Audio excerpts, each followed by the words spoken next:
Nasib Yosef jatuh miskin, rekening yayasan dibekukan, suntikan dana 1 miliar tak bisa cair. Nasib Yosef usai jadi tersangka kasus pembunuhan di Subang, Jawa Barat kini jatuh bangkrut. Seperti diketahui, Tuti dan Amalia ditemukan tewas di dalam bagasi mobil Alphard mereka yang diparkir di garasi rumah di Subang pada 18 Agustus 2021 lalu.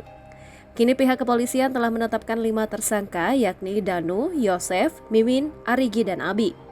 Dijelaskan pengacara Dano, Ahmad Taufan, bahwa Yayasan Bina Prestasi Nasional yang membawahi SMP dan SMK nasional ini sudah tak memiliki pemasukan pasca kasus pembunuhan Tuti Suhartini dan Amalia Mustika Ratu. Diketahui suntikan dana yang awalnya mencapai 1 miliar rupiah kini dibekukan. Yayasan yang diketahui Yosef Hidayat tersebut bahkan kini dikaitkan dengan motif pembunuhan ibu dan anak di Subang. Pengacara Danu, Ahmad Taufan, menduga kuat motif dasar pembunuhan Tuti dan Amel merupakan masalah harta.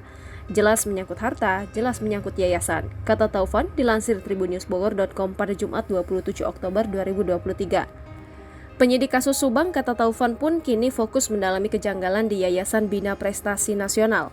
Menurut Ahmad Taufan, polisi menemukan indikasi dugaan data siswi fiktif di sekolah tersebut.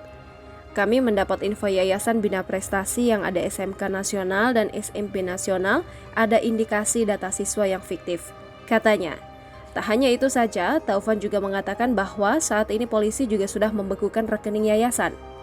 Kami dengar juga penyidik sudah memblokir rekening Bank BJB yang digunakan menerima dana bansos dan dana BPNU, katanya.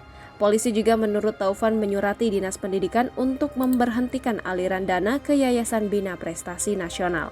Download Tribun X sekarang, menghadirkan lokal menjadi Indonesia.